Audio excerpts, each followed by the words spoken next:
So there we've got the Fiskars telescoping pruning stick, tree pruner, ropeless, no rope to tangle or snag. 15-inch saw blade comes with it.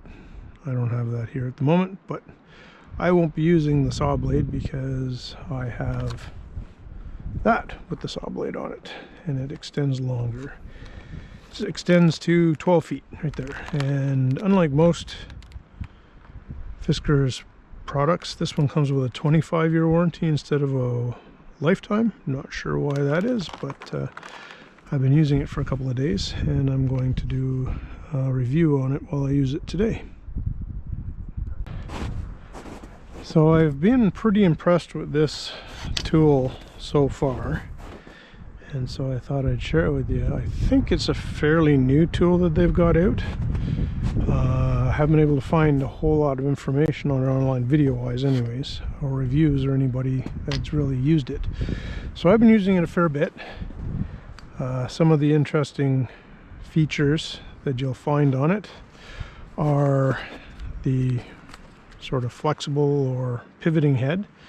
It's very easy release on it, and it pivots quite a bit. It only goes that far in the one direction. Coming the other way, you know, gets in there pretty tight. So when you put the saw attachment on it, you can pivot this out of the way and then have your saw in there. And it's good and sturdy. It holds tight there with very little effort. It's not like you really have to crank it down or anything. The extension on it, again, same thing. Even if you only come part way with the extension, it holds quite tight. So I guess if you're getting up in branches and it gets knocked a bit, it's gonna stand anyway. So we open that up. You can see it says 12 feet is what they advertise. I'll step back here. You can see with it fully extended, I've got a fair bit of reach. I can get up there pretty high. Normally, for all of these, for a tree this size that I have, I'd be having to climb up inside that tree, or I'd be using this one with the saw or the lopper on here. The advantage I find to this one is it's a much smaller head, and with the flexibility of it, I can get in places that I can't necessarily get in here, especially if I've got the saw on it. So I love that tool. It was a great investment, but now that I've purchased this thing, this I think has become my new favorite tool. Operation is quite simple. Once, I'm not going to do a cut just yet, but you've got two options. You've got this ball on the end which pulls, and we'll close the lopper and make the cut, or generally I find that I'm just using this part here. So we've got this handle. Like I said, this is I'm quite impressed by it. I'm not sure why it's only got the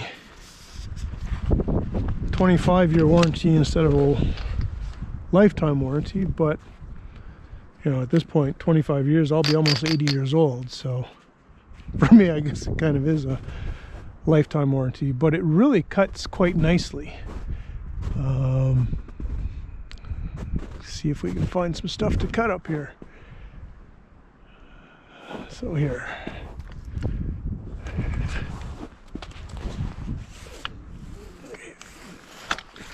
You know, it does a nice cut, and it's also handy because you can use it to grab the stuff if it gets caught up in the branch.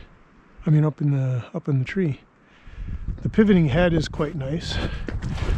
Also with this one, as opposed to this, as you see, it's really hard to get this with that whole mass of that head, to get that in tight to a branch. Whereas with this one here, you can see, if you're paying attention to where the blade is, so the blade is the black part, that's the part that operates, that moves. See? You can get it quite tight, so you can get a really nice tight cut when you're removing limbs, as opposed to leaving a stub, which when we bring this one in as a comparison, if I can only get it in that way, well, that's a fair gap there.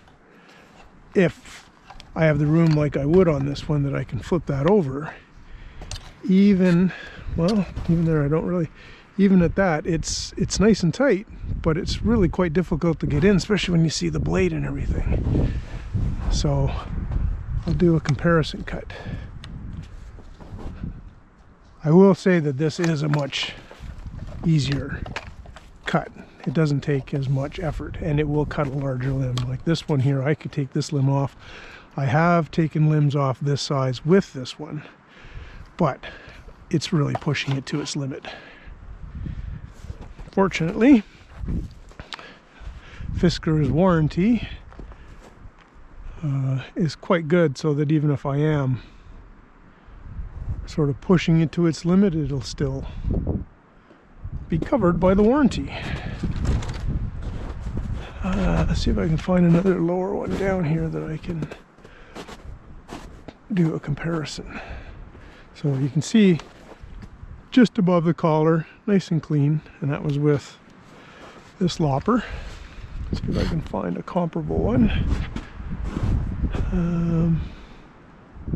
So here would be an example of when this would be really handy. Because of the adjustment, I can turn that and get it just the right angle, so that now I can get in there and do a nice tight cut. Whereas with this one, if I had to cut that one, I'm limited. I can't really get in there all that well. See, I can't pull that over the, and if I do get it positioned, it's just not, it's got to be down here. So it's going to leave a fairly large stub, which is not ideal. So, show you that, change the angle a bit. It does take some getting used to in terms of figuring out the right angle. Normally it wouldn't be this difficult for me, but I'm trying to.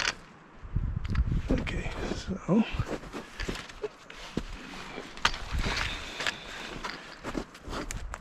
you can see it's a nice cut. It really is a great tool. Now, obviously I've got what, 14 subscribers right now, so this is not a paid endorsement. I'm not sponsored.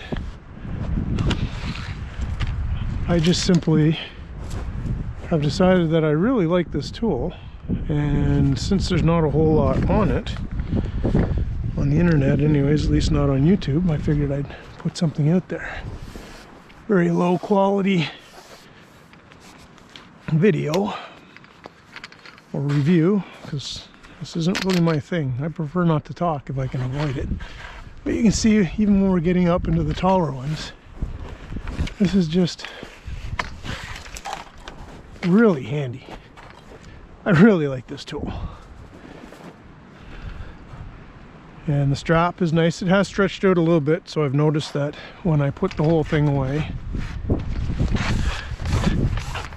It's just interesting the way it just feeds away. They've got it designed. I'm not sure exactly what the mechanism is inside, but originally when I bought it, that strap wasn't like that. That's the excess that comes out the bottom, and that wasn't there before. But all in all, it looks like it is adjustable if I wanted to. I'm sure I could figure out how to adjust it. Yeah, I highly recommend this to anybody who's looking for a lopper for working from the ground and being able to do larger trees without having to climb up into them. I do enjoy climbing into them, but this has sped things up for me. Price wise, if I remember, it was like $110 Canadian, that is. So yeah, the Power Stroke, there it is, Power Stroke. Pull the handle to cut with the Power Stroke. Yeah, so that's it. That's all I have to say about it.